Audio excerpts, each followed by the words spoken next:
Hi guys, for today's video, i-share ko sa inyo kung paano kayo makapag-create ng inyong Pag-ibig account through online. Bago yan, kung kayo ay bago dito sa aking vlog, please consider to subscribe para updated kayo lagi sa mga informative at updated na mga video ko. Ngayon, open nyo lang yung Google search sa cellphone nyo. Dito, i-search nyo lang yung Pag-ibig website. Lalabas na agad yung Pag-ibig website. Click nyo lang yan. Dito sa may box, click nyo lang yan, then click proceed. Then dito, create account lang kayo. Click continue. Then dito, pwede kayong makapag-create ng inyong Pag-ibig account through Loyalty Card Plus. Pero paano naman kung wala kayong Pag-ibig Loyalty Card Plus? So dito kayo sa create and activate your account online. Click nyo lang tong click here. Then, click next lang. Next lang.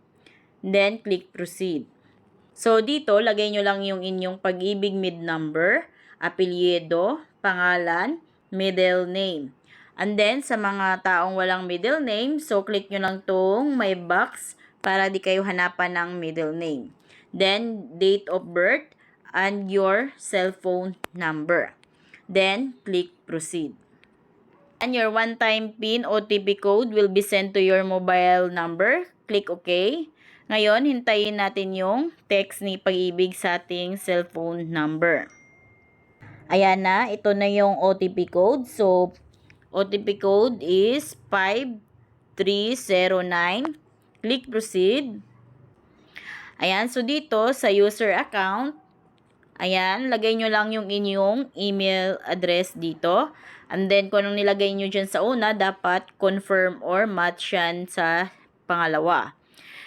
Next is the security question for password retrieval. Para ito, kung halimbawa nakalimutan nyo na yung password ninyo, ito yung magagamit ninyo in the future. Kung halimbawa makalimutan nyo yung inyong password or yung Pag-ibig account ninyo. Ayan, next is the verification. So, dito, place of birth or region, province, city, or municipality. And then dito, lagay nyo lang yung mother's name ninyo. So, mother's maiden name is kung anong pangalan ng mama ninyo sa pagkadalaga. So, maraming nagkakamali dito guys. So, kailangan ilagay ninyo apelyido ng mama ninyo sa pagkadalaga, pangalan niya, at middle name ng mama ninyo sa pagkadalaga. Next is, mag-upload kayo ng valid ID dito. So, nakalagay dito, upload a picture of your passport or kaya 2 valid IDs if passport is not available. So, makikita ninyo dito sa baba na yung allowed lamang na files is yung itong ganitong format lamang. And then, ito is allowed file size is 3 MB lamang. So, paano kung lagpas yung 3 MB file size ninyo dito?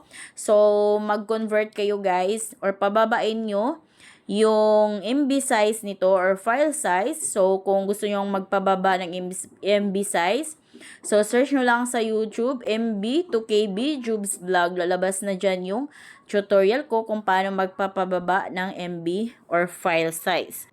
Pag wala kayong passport, so pwedeng ibang ID. Click nyo lang tong other IDs. Click natin yan. So, pag other IDs yung gagamitin ninyo, so, dalawang ID ang inyong i-upload or isa-submit dito. So, yung mga IDs na pwede lamang is ito lang yung mga IDs na naandito. Ayan, so marami namang IDs na allowed dito or acceptable IDs na tinatanggap si Pag-ibig dito. Pero kung halimbawa, passport naman yung meron kayo, so click nyo lang tong sa circle ng passport. Then, click nyo tong select file. Then, piliin lang natin yung camera kung halimbawa di nyo pa napicturan yung passport ninyo. Pero kung napicturan nyo na, click nyo tong photos and videos. So, dito pag ganito yung lumabas, pagka-attach nyo ng inyong ID. So, this file exceeds the maximum allowed size of 3 MB. So, yun yung sinabi ko kanina na kailangan yung pababain dahil hindi kayo makapag-proceed dito kung halimbawa lagpas sa file size yung requirements ninyo.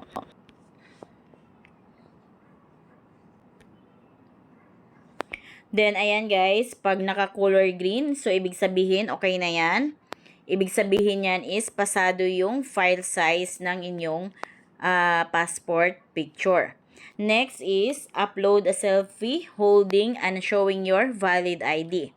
So, kung ano yung nakalagay na ID ninyo dito, like sa akin is the passport, so dapat yan din yung hawak ninyo dito sa upload selfie. Ngayon, click nyo lang tong select file. Ayan, nalalagay na natin yung selfie naman. Ayan, naka-color green na. So, ibig sabihin, pasado na yung ating picture ng selfie. Ngayon, click nyo tong my box. Then, pag may check na, okay na yan, click nyo tong submit. Ayan, please wait. Sabi dito, you have successfully created your virtual Pag-ibig account. And so, click OK. Basahin mo natin yung text ni Pag-ibig. Ayan, so ito yung text niya. Hi Joverlyn, you have successfully created your virtual Pag-ibig account.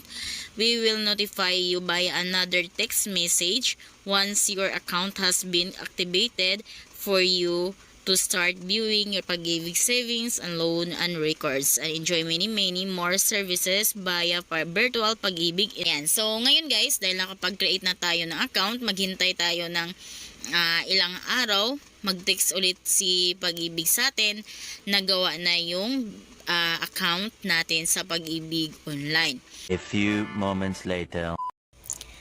Then guys, wala pang 5 minutes, nakatanggap na agad ako ng text galing kay Pag-ibig. Nakalagay dito, Hi Joverlyn, congratulations, your virtual Pag-ibig account has been activated.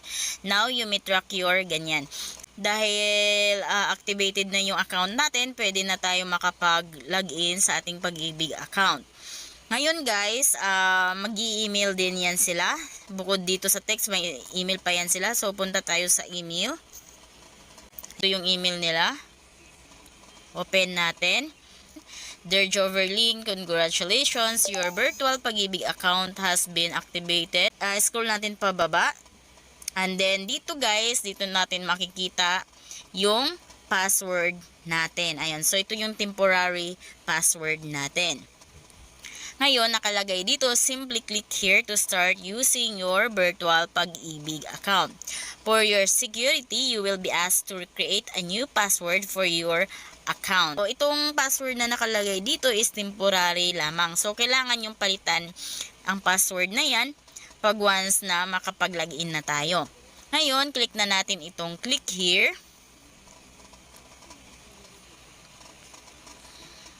Ito, dahil first time nating mag-login, ito na, first time login.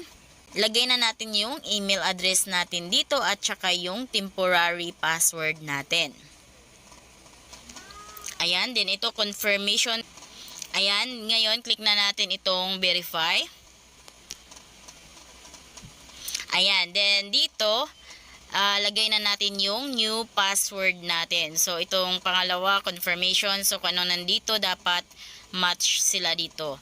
Ayan. And then, after nyo malagay yung password, click nyo na itong submit. Then, ayan guys, nakalagay confirmation, password reset successful. You can now log into virtual Pag-ibig account. Ayan. So, click natin yung okay. Ayan. And dito, maglalagin na tayo. So, input natin yung email address natin at yung ginawa nating bagong password. Ayan, lagay na natin. So, mag-login na tayo. And then, click na natin itong login.